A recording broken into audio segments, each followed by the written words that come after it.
Oh, I got a question about how to keep our abs active and flexed while we're walking. I previously made a video about why we would want to always keep our core lit.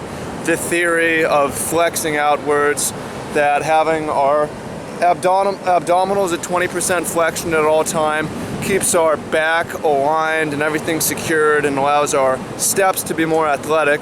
So the question is, what are the actual functional mechanics of flexing my abs? Is it as simple as focusing on the abs or flexing them? How does that work? Okay, good question. So first thing to think about is, let's talk about standing before we get to walking.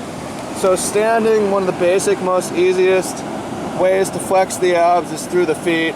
Get a grip and flex outwards. Instead of going knock-kneed, go bow-legged, and you'll find that that activates your core just at a small amount. But if you're walking, you don't have 2 points of contact on the ground. You have to go step after step. So what are we doing?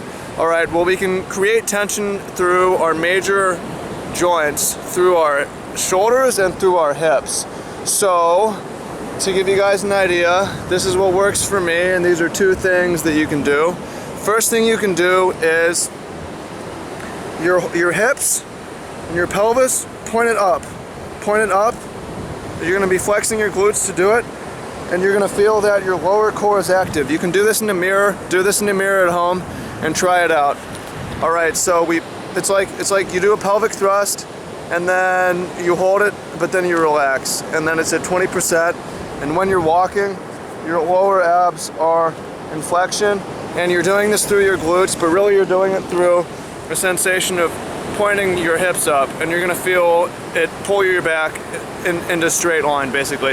Second place is through the shoulders. We can create tension through our shoulders, and it's pretty simple as moving our shoulders into the back of the sockets. You don't need to pull them super tight, but just setting them in the back of the sockets locks in the upper chest and the abs, and that secures your whole core. So, right, this is a droopy position, but what if I roll my shoulders back, flex my hips up, and then this gives me a really athletic walk where it's very cat-like, and it feels like my footsteps are nothing, and I'm flexing my abs at all time.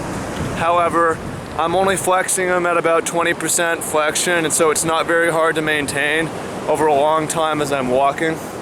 So it's basically just some ideas, help you think about being more athletic in everything you do, and I hope this helps you. May revisit it in the future if I got more ideas, and if you have any questions, hit me up and I'll be happy to get back to them. Peace.